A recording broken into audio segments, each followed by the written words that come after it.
Leemos la palabra de Dios en el nombre del Padre, del Hijo y del Espíritu Santo.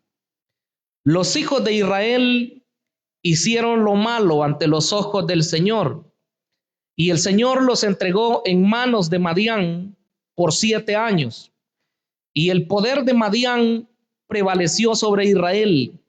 Por causa de los madianitas, los hijos de Israel se hicieron escondites en las montañas y en las cavernas y en los lugares fortificados, porque sucedía que cuando los hijos de Israel sembraban, los madianitas venían con los amalecitas y los hijos del oriente y subían contra ellos, acampaban frente a ellos y destruían el producto de la tierra hasta Gaza, y no dejaban sustento alguno en Israel, ni oveja, ni buey, ni asno, porque subían con su ganado y sus tiendas y enfrentaban y entraban como langostas en multitud.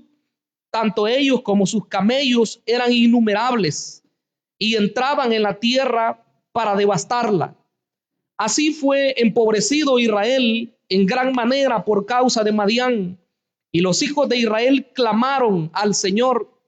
Y cuando los hijos de Israel clamaron al Señor a causa de Madián, el Señor envió a los hijos de Israel un profeta que les dijo: así dice el Señor, Dios de Israel: fui yo el que os hice subir de Egipto y os saqué de la casa de servidumbre. Os libré de la mano de los egipcios y de la mano de todos vuestros opresores. Los desalojé delante de vosotros y os di su tierra. Y os dije: yo soy el Señor vuestro Dios.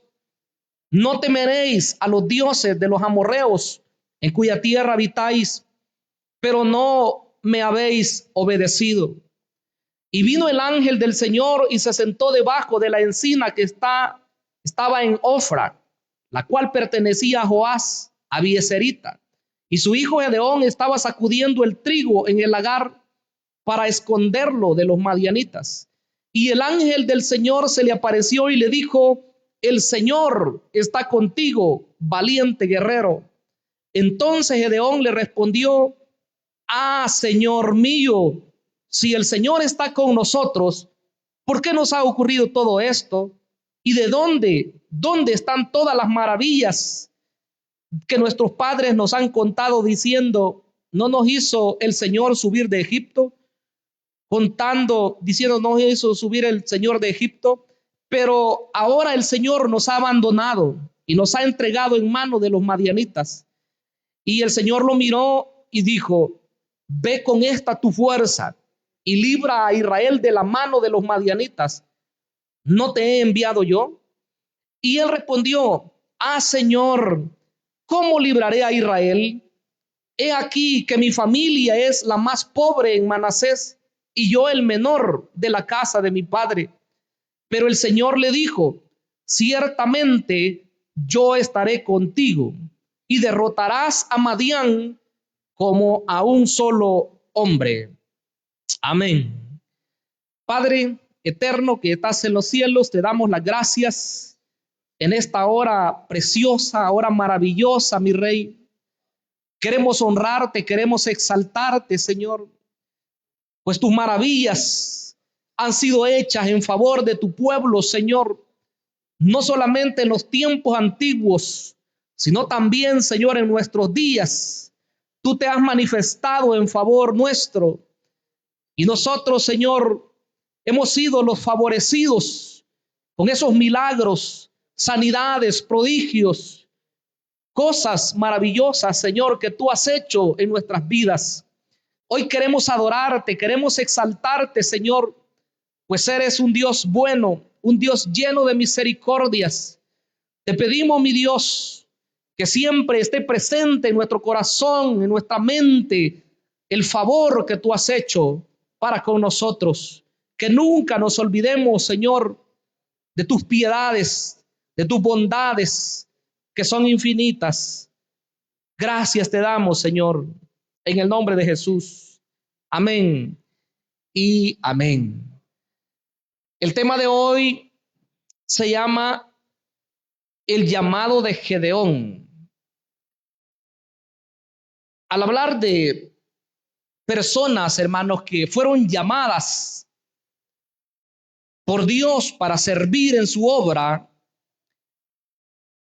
en realidad nos quedamos asombrados y maravillados, porque yo creo que los estándares de los seres humanos son unos y los estándares de Dios son otros. Porque nosotros siempre estamos viendo, ¿verdad?, cualidades que alguien pudiera tener para poder considerarla una persona digna del servicio al Señor. Sin embargo, pues vemos en la Escritura que Dios usó a diferentes personas para la obra que Él quería encomendarles. Es así que nadie puede decir que está descalificado para servir a Dios. Nadie podría argumentar que no tiene la forma o los recursos o la confianza o el valor para poder ser de bendición en la iglesia de Cristo. Porque vemos a hombres y mujeres que han sido llamados a través de los tiempos. Algunos de ellos, como lo vemos, eran pescadores, otros recaudadores de impuestos, otros de ellos pastores de ovejas, otros reyes, otros fueron hechos profetas, y así diferentes personas, médicos, ¿por qué no decirlo, verdad?, que fueron llamados por Dios para que sirvieran en un área específica en su iglesia. Y en este caso, al hablar del antiguo tiempo y hablamos de los jueces, vemos que igual en la vida de ellos eran personas de diferente condición social, que se dedicaban a diferentes profesiones también. En este caso encontramos a un hombre que, según la lectura, dice que era un campesino. Era una persona que se dedicaba a cultivar la tierra. Sin embargo, Dios lo llamó para que fuera un libertador, una persona de renombre, alguien que quedó escrito en las páginas sagradas de la Escritura como alguien que fue de los hombres de la fe. Quiere decir que nosotros no podemos también escudarnos y creer que solo aquellos grandes hombres o aquellas personas del ayer que fueron de renombre, Dios los escogió por algo que fuera específico en ellos. Sinceramente, a veces nos equivocamos al pensar que Dios ha visto algo en la persona y que había algo que fuera meritorio para que lo llamara y lo usara en su obra. Eso no es así para con Dios. Es todo lo contrario. Si alguien le sirve en su obra, si alguien es de valor y si alguien causa un impacto en la obra de Dios, es por la simple y sencilla razón que Dios tuvo a bien el poder escogerlo y prepararlo y capacitarlo. Entonces no es de nosotros. No estaba en la persona la facultad de poder hacer las cosas o la sabiduría o la inteligencia suficiente para poder ser una persona que sirviera en la obra del Señor. Más bien siendo personas sin ninguna expectativa, gentes que no pensábamos en servir en la obra de Dios, sino que andábamos haciendo otro tipo de cosas, quizá en otra profesión diferente, pero Dios tuvo a bien el poder llamarnos y establecernos como ministros, en este caso los que predicamos su palabra. De diferentes lugares llamó Dios a las personas y de diferente posición social para ponerlos en un lugar de privilegio. En este caso, Gedeón investigaba un poco acerca de su nombre y se dice que significa destructor. Raro ese nombre, ¿verdad? Destructor, pero también puede significar guerrero poderoso. Y como número 3 también puede significar el que humilla. Entonces, cada uno de esos nombres, por supuesto que él le hizo honra a esos nombres, si lo aplicamos debidamente. Este hombre fue catalogado como uno de los hombres de la fe que se menciona en el capítulo 11 de la carta a los Hebreos. Cuando se va haciendo el listado de hombres y mujeres que sobresalieron por vivir una vida consagrada al Señor, ahí aparece Gedeón. Yo quisiera mencionar algunos aspectos y básicamente voy a seguir el mismo bosquejo que se sigue en cada uno de estos jueces. siempre se habló de un ciclo que le llamamos vicioso, pues los israelitas pecaban delante de Dios y Dios desataba un juicio sobre ellos a causa del abandono de ellos hacia su Dios. Como número 3, también se habla del arrepentimiento de ellos cuando estaban en opresión, cuando estaban en la mayor aflicción, ellos se acordaban de Dios. Y como número 4, la liberación o la salvación que Dios proveía a través de un hombre o mujer que él decidiera levantar. Veamos entonces la primera parte, el pecado de Israel. En esta parte no me quiero detener mucho porque básicamente es el mismo ciclo. Pero dice el versículo 1 del capítulo 6 que los hijos de Israel hicieron lo malo ante los ojos del Señor.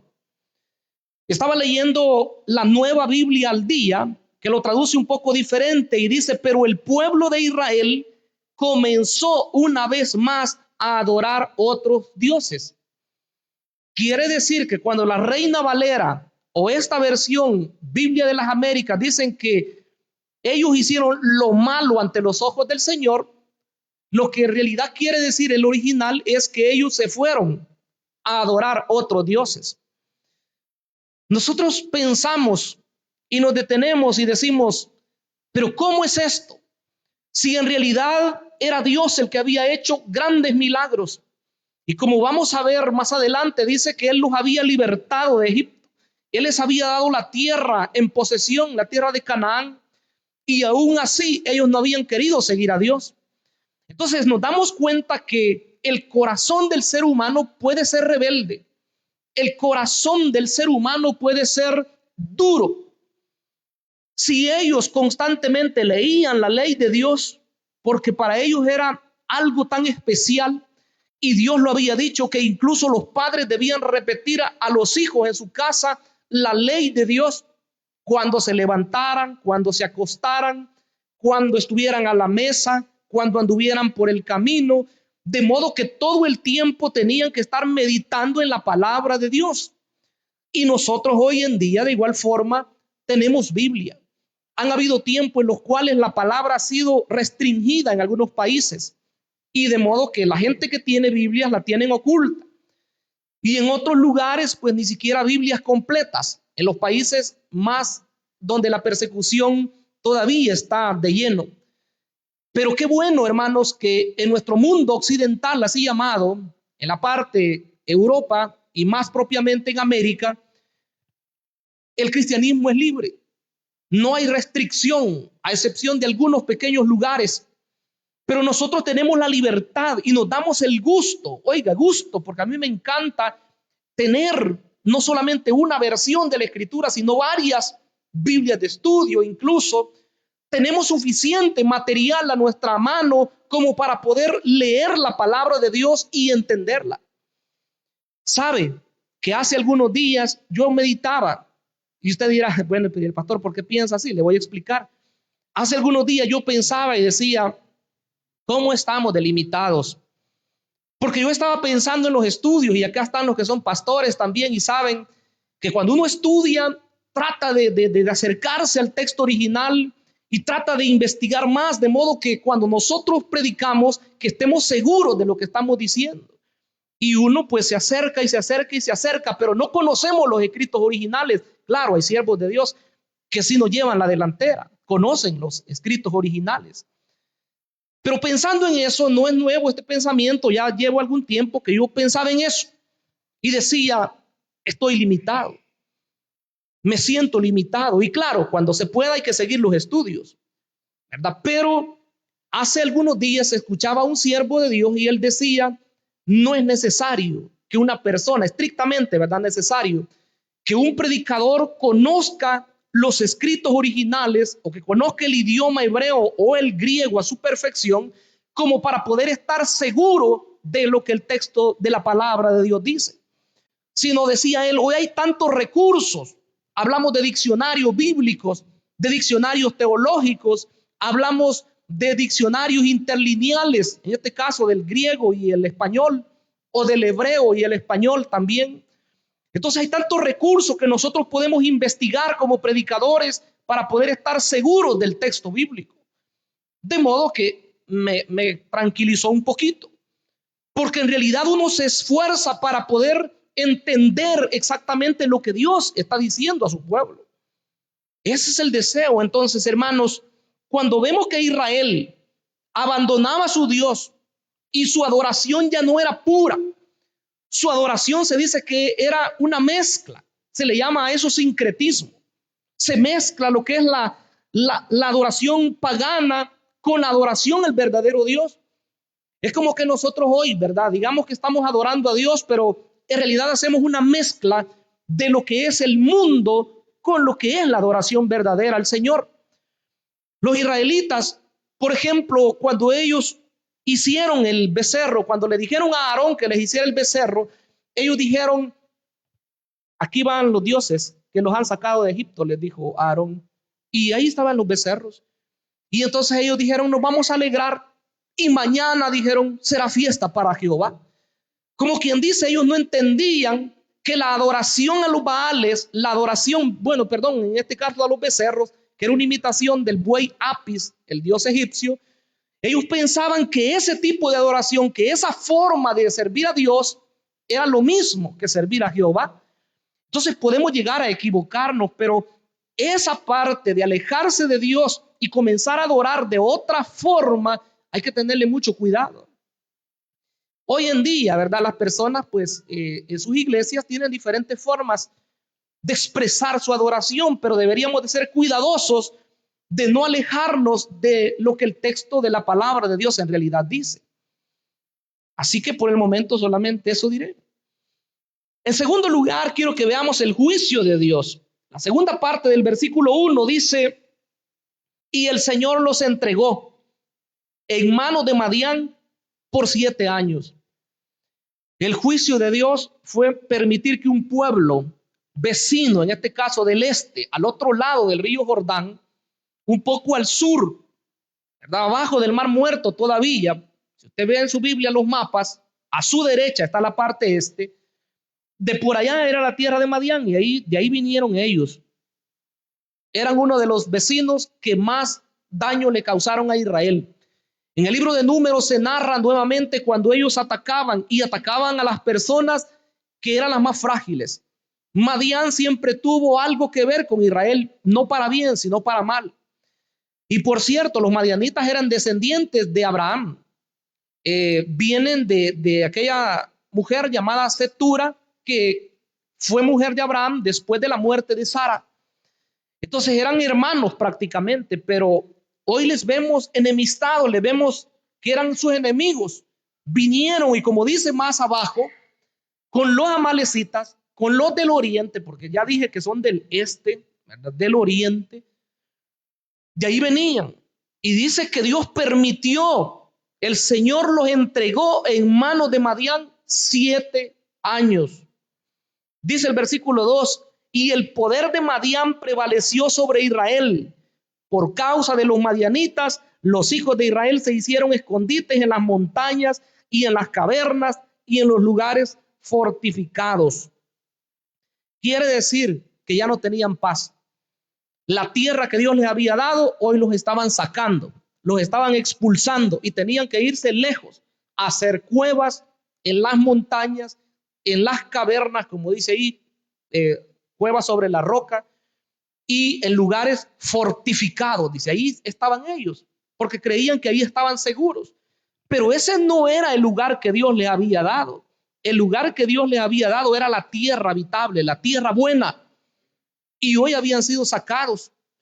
¿Qué podemos decir nosotros en este sentido? Cuando dice el versículo 4 y versículo 3 que los sacan. Esto sucedía cuando los hijos de Israel sembraban, los madianitas venían con los amalecitas y los hijos del oriente y subían contra ellos, acampaban frente a ellos y destruían el producto de la tierra hasta Gaza. Y no dejaban sustento alguno en Israel, ni oveja, ni buey, ni asno. Se juntaron todos ellos. ¿Y qué hacían? Venían con todo su ganado y dice que les destruían lo que ellos sembraban. Los atacaban, les comían lo que ellos tenían o se los destruían solo por destruírselo. De modo que les quitaban ovejas, les quitaban bueyes, les quitaban todo lo que ellos pudieran tener que fuera para prosperidad de la nación. O sea, Dios permitió eso. 7 largos años pasaron ellos así oprimidos. Y yo quisiera recalcar en esta parte que nosotros debemos ser cuidadosos. Lo dije en un mensaje anterior y hay que repetirlo. Si a Israel le ocurrió eso por abandonar a Dios, entonces, ¿quiénes somos nosotros? Porque nosotros somos el pueblo de Dios, porque nosotros somos los escogidos de Dios y estamos en la tierra de bendición. Disfrutamos de la presencia de Dios, disfrutamos de sus dones, disfrutamos de la paz, del gozo, de la prosperidad. Pero ¿qué sería si nosotros dejamos a Dios? No pensemos que vamos a ser igual. No pensemos que las podemos. Oh, no, ¿verdad? Yo sé cuándo me acerco más y cuándo me alejo y cuándo así estoy. No. Dios quiere que nosotros estemos siempre permanentes. Mire lo que dice el versículo 5. Porque subían con su ganado y sus tiendas y entraban como langostas en multitud.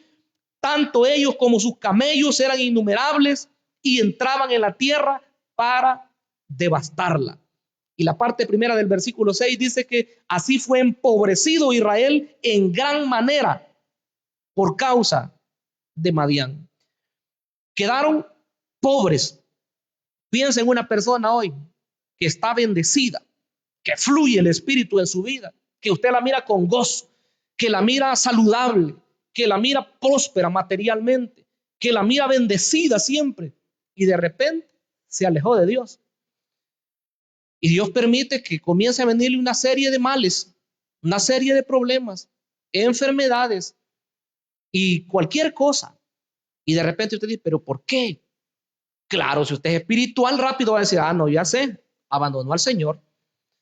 Ya no quiso, ¿verdad?, servirle al Señor.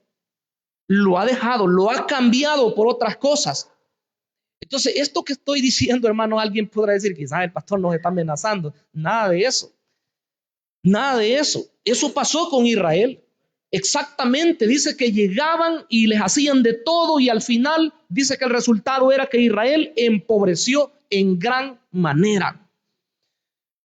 Yo soy de aquellas personas que considero que la palabra de Dios dice que sus hijos deben de ser creyentes, prósperos, bendecidos en todas las áreas de su vida.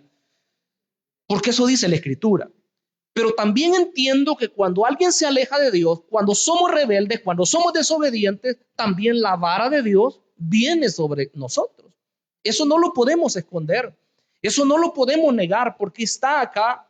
Y no es cuestión solamente de la ley, porque pudiéramos decir, era del Antiguo Testamento. No, Dios es el mismo. Él tiene los mismos parámetros para medir a Israel como para también medirnos a nosotros. Entonces estaban empobrecidos, pero aquí viene la parte importante que usted y yo debemos considerar. La tercera parte del mensaje es el arrepentimiento.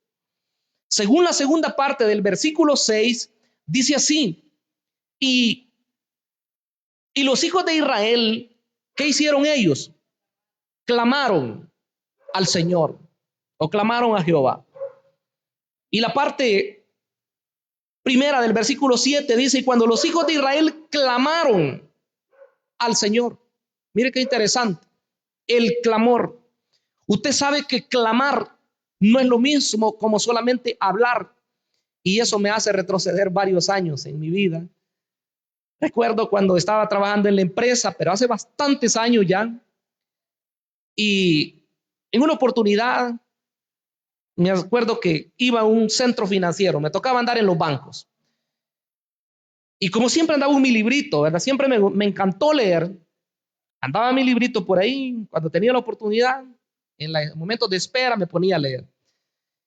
Y recuerdo que tenía un libro ahí, ya ni recuerdo cuál era. La cosa es que alguien, como la gente que no conoce de Dios y sabe que usted es cristiano, siempre le van a hacer preguntas. Entonces recuerdo que se acercó una joven y me dijo, usted es cristiano, me dijo, por la gracia de Dios, le dije.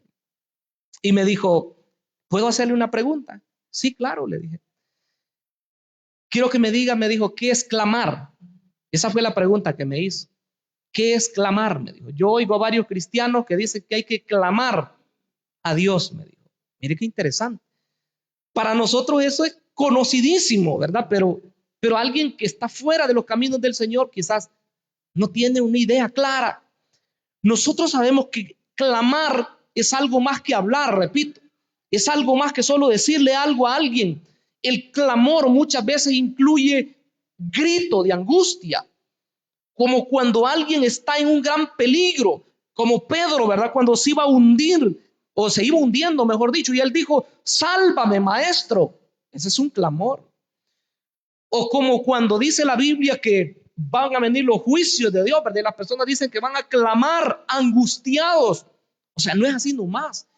El clamor implica un momento de gran necesidad. Por eso es que la oración se dice que tiene diferentes aspectos. Hay oraciones normales, hay rogativas, hay peticiones, hay acciones de gracias. Y en este caso estamos hablando del clamor. Un clamor significa que tiene que ser algo, pero desesperado, algo como con angustia y con el deseo de poder obtener una respuesta de parte de Dios. Ellos clamaron, dice a Dios. Ahora, yo quisiera mencionar algo bien interesante acá, y es que Israel clamaba, pero cuando ya estaba en las últimas, decimos nosotros. Clamaban a Dios, pero cuando ya estaban en los momentos que ya quizás sin comer no sé cuántos días, o que veían que ya no tenían quizás un centavo en la bolsa. Es un decir, ¿verdad? En ese tiempo no habían centavitos. Pero en ese momentito, y quiera el Señor, hermanos, que nosotros no seamos de esas personas, que busquemos a Dios hasta que estamos angustiados, hasta que estamos con la enfermedad, si es posible incurable, o cuando vino el problema en nuestra vida, o cuando nos dijeron que hay peligro, que viene una nueva pandemia, o que pudieran los precios de la canasta básica dispararse más y que sintamos que ya no podemos. Que no sea solo esos momentos que busquemos a Dios, sino que sea que nuestra búsqueda al Señor sea algo continuo, que nuestra relación con Él no nos canse. Porque yo no sé, mis estimables, si ustedes se sienten cansados de orar al Señor o de congregarnos o de cantarle, ¿cómo nos sentimos nosotros? Porque si eso fuera un cansancio, estamos en dificultades. Pero el creyente que está en la sintonía de Dios, hermano, no siente una carga, no siente una imposición, más bien siente que es una bendición el poder acercarse a Dios, el poder servirle a Él. Porque, hermanos, entendemos que nada de lo que hagamos podrá pagar el gran favor que Dios ha hecho en nuestras vidas. Debemos ser agradecidos todo el tiempo. Bendito sea el nombre poderoso de Dios. Seamos agradecidos. Eso es lo que quiero enfatizar acá en esta parte. Hay que ser agradecidos. Los creyentes del nuevo pacto debemos reconsiderar nuestra fe. ¿Cómo nosotros buscamos al Señor? Cuando estamos en angustia, solo ahí o siempre. Hay que ver cómo somos nosotros. Pero en tercer lugar, yo quiero que veamos, probable que el tiempo no me alcance, pero por lo menos la parte primera de esta tercera parte, la salvación o la liberación. Dos cosas hizo Dios. Lo primero que hizo es enviarles un profeta. Y como número dos, el mismo ángel de Jehová se apareció a Gedeón. Y por eso hemos titulado este mensaje, el llamado de Gedeón. Pero mire lo que pasó ahí en el versículo número 7, en la parte primera, dice, y cuando los hijos de Israel clamaron al Señor a causa de Madián, el Señor envió a los hijos de Israel un profeta que les dijo, así dice el Señor, Dios de Israel, fui yo el que os hice subir de Egipto y os saqué de la casa de servidumbre. Solo ahí, mis estimables, Dios les estaba diciendo mucho. Por si ellos no se habían dado cuenta, por si ellos estaban yendo tras los Baales, tras la diosa Acera u otros dioses que ni son dioses, sino que eran ídolos. Porque la Biblia dice que los dioses de las naciones, esos son ídolos. De eso dice que tienen ojos y no miran, tienen oídos y no oyen, tienen pies y no caminan, tienen manos y no palpan. Esos son ídolos, son falsos. Sin embargo, dice que nuestro Dios, ese sí es el Todopoderoso, porque ese dice que ha hecho los cielos y la tierra, ha hecho todas las cosas que en ellos hay, y por si fuera poco, nos ha hecho a cada uno de nosotros y nos ha dado una salvación tan grande. ¿Cuántos pudiéramos bendecir su poderoso nombre? Dele la gloria y la honra al Señor. Entonces, si Dios es así con nosotros, hermanos, ¿por qué no le vamos a agradecer? A ellos los había sacado de Egipto. Yo soy, les dice, el que los saqué de Egipto. Yo he sido el que los he sacado. No ha sido el buey Apis, no ha sido ningún becerro, no ha sido Baal, no ha sido la diosa Acera. Pregúntese usted ahora, ¿quién es el que le ha perdonado sus pecados? ¿Quién es el que le tiene hoy con salud? ¿Quién es el que le tiene con un buen empleo? ¿Quién es el que le tiene en una buena casita? ¿Serán otras cosas o será la bondad de Dios? Claro que es la bondad de Dios. Entonces quiere decir que hay que reconocer, este profeta lo que hizo es hacerlo reaccionar. Una de las características, hermanos, de un verdadero profeta es que no inventa la palabra. La palabra siempre va en consonancia con la ley de Dios. Esa es una realidad. Cuando usted oiga a un charlatán que le venga con algo y le diga una cuestión que es contraria a la palabra de Dios, hay que mandarlo por allá, porque no es palabra de Dios. Toda verdadera profecía va a ir de acuerdo a la palabra de Dios. En este caso les dijo, yo los he sacado de la tierra de Egipto, les dijo el profeta, por palabra de Dios. Pero mire algo más que les dice, el versículo 9 dice, os libré de la mano de los egipcios y de la mano de todos vuestros opresores. Los desalojé delante de vosotros y os di su tierra. Qué precioso eso que Dios había hecho. No solamente los saca de allá, ¿verdad? Los trae por el desierto y usted sabe cómo ellos venían. Y claro, momentitos que murmuraron, momentitos que se rebelaron contra Dios y decían, volvámonos a Egipto, designemos un capitán que nos lleve para allá. Cuando Moisés, el siervo de Dios, estaba orando, estaba en la comunión con Dios y aquel hombre, ¿verdad?, pidiendo la dirección para guiar al pueblo, pero el pueblo comenzó a desenfrenarse. Y el pueblo le dijo a Aarón, este Moisés que nos sacó de allá de la tierra de Egipto, a saber qué le pasó. Así que Aarón, haznos dioses que vayan delante de nosotros. Y Aarón se dejó mandar. Cuidado, ¿verdad?, con los que lideramos, con los que estamos al frente por la gracia de Dios, porque el pueblo no nos debe manipular. No podemos nosotros. El apóstol Pablo dijo que nosotros no somos siervos de las personas, más bien somos siervos de Cristo. Entonces viene Aarón y les hace unos cuantos becerros, ¿verdad? Y comienzan ellos en su fiesta a adorar.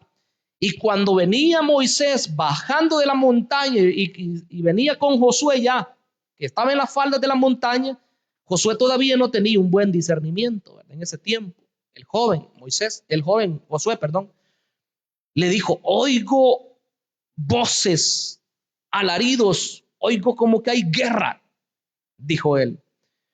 Y Moisés le dijo, no, le dijo, esto no es voces de guerra, esto no son alaridos, eso es de fiesta. Ese pueblo se ha desenfrenado. Y efectivamente, cuando bajó él, pudo ver, ¿verdad?, todo el pueblo que estaban en sus bailes y todo lo que estaban haciendo ahí. Y aquel hombre, ¿verdad?, que venía de encontrarse directamente con Dios y que traía las tablas de la ley, dice la escritura que tiró aquellas tablas y se hicieron pedazos.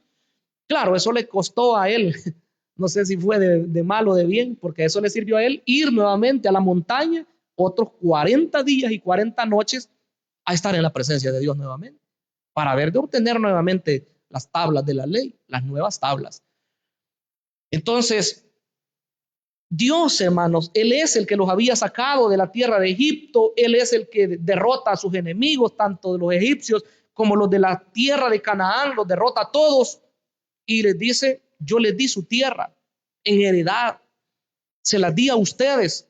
Pero el versículo 10, para ir terminando, dice, y os dije, yo soy el Señor vuestro Dios. No temeréis a los dioses de los amorreos, en cuya tierra habitáis. Y al final, ¿qué dice, hermanos? Pero no me habéis obedecido. Qué terrible si Dios nos dijera así a nosotros, ¿verdad?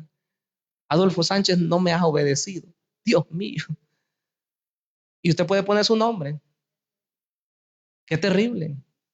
Porque eso es sinónimo de reprensión, no de felicitación, de reprensión. Estaba leyendo otras versiones y hay otra versión, no recuerdo si es la nueva versión, que en lugar de traducir esa parte, no temeréis a otros dioses, dice, no los adoraréis, no adoraréis a otros dioses. O sea, el sentido siempre es, como dije al principio, el sentido siempre es que ellos dejaban a Jehová, pero ellos adoraban a otros dioses. Y ese es el punto. Entonces les dice, yo soy Jehová su Dios. O como dice esta versión, yo soy el Señor su Dios. Usted sabe los mandamientos. Bueno, y quizás nos daríamos a la tarea de aprendernos los 10 mandamientos. Quizás el catolicismo, eso, no sé si los manejan, pero sería bueno aprender los 10 mandamientos. Todos, en orden. Pero el primero de ellos dice, yo soy Jehová tu Dios. Así comienza la declaratoria. Y después, ¿verdad? Dice, no te harás imagen ni semejanza de algo que esté en los cielos, en la tierra o debajo de la tierra. No las honrarás y te inclinarás ante ellas, porque yo soy un Dios fuerte, celoso. Bueno, y sigue. Entonces, el primer mandamiento estaba en contra de la adoración a otros dioses. Y usted ve que acá exactamente eso es lo que ellos estaban haciendo. Entonces, la reprensión de Dios hoy es que ellos exactamente lo que Él les había dicho que no hicieran, eso es lo que hicieron. Yo no sé si tenemos ese problema, creo que sí, los humanos, no crea que los hermanos, sino que los humanos tenemos ese problema de que nos dicen algo que no hagamos y como que si nos dicen esto debes de hacer. Exactamente lo que nos dicen que no hagamos, eso es tentador, ¿verdad? Para Adán y Eva, eso fue. Todo podían comer ellos, todos los árboles, todo el fruto de cada árbol. Solo el que estaba en medio del huerto, ese no, les dijo Dios. Y ese es el que ellos querían. Y al final ese les causó el problema. Entonces nosotros, Pablo dice que de igual manera, nosotros podríamos llegar, así como con su astucia, la serpiente engañó a Eva, dice que puede ser que nuestros sentidos sean de alguna manera extraviados, dice, de la sincera fidelidad a Cristo. Que el Señor nos guarde, porque en realidad necesitamos mucho. Yo sé que todos somos necesitados del Señor. Nuestra oración tiene que ser esa. En la parte, pues, siguiente, ¿verdad? El próximo jueves, si Dios nos permite vida, veremos cuando Dios lo llama a Gedeón. El ángel de Jehová se le aparece. Pero por el momento hemos visto cómo Israel, ¿verdad? Apartándose de Dios, Dios permite que los enemigos no solo los opriman, sino que acá los saquen de su territorio, los haga huir, que estén pobres, que Dios nos guíe a nosotros y nos permita el poder estar siempre cerca del Señor. Y si es que nos hemos alejado un poquito, también esta es la oportunidad para decirle, Señor, perdóname, ¿verdad? Me arrepiento de todo corazón. Y Dios, que es tan bueno, como vemos acá, Él va a accionar. Así como le mandó un profeta a Israel, es probable que Dios le envíe a alguien a usted. Bueno, su misma palabra, usted la puede oír por la radio, un mensaje de repente traspasó su corazón. Alguien que andaba anunciando por ahí, porque hoy vienen por acá los predicadores y usted oye una palabra, ya le dio exactamente en el clavo lo que usted necesitaba o lo que yo necesito. Una predicación acá o alguien con un consejo. No me dejan mentir ustedes que cuando hemos estado así, ¿verdad? Un poquito mal delante de Dios, Dios usa cualquier persona para reprendernos. Recuerdo de un hermano que decía, ¿verdad? Que un borrachito lo hizo entrar nuevamente en sí. Porque Dios puede usar a cualquier persona con el fin de que sus hijos siempre hagamos su voluntad. Bien, cerremos nuestros ojos Padre amado que estás en los cielos, mi Dios, te damos las gracias en esta hora. Hemos reconocido, Señor, que hasta el día de hoy estamos en pie por tu misericordia, por tu gran bondad, Señor. Porque nosotros, de nosotros mismos, no podemos, Señor, el poder ser fieles a ti, Señor. Pero si tu Espíritu glorioso, mi Dios, nos impulsa, nos fortalece, nos reanima, Señor, podremos seguir caminando. Te pedimos, Señor, que deseches de nuestra vida todas aquellas cosas que a ti no te agradan, Señor, que las arranques. Mi Dios eterno, que podamos ser esas personas de bien, personas que te honren a ti primeramente, Señor, y que podamos también poder ayudar a otras personas, pues tú nos has levantado para servirte, Señor. Tú nos has levantado para poder anunciar esa buena noticia, Señor, de lo que tú eres capaz de hacer en la vida de las personas, aquellos que están lejos, para darles una palabra, Señor, de ánimo, una palabra que les restaure, que les haga volver al verdadero camino, y aquellos que están firmes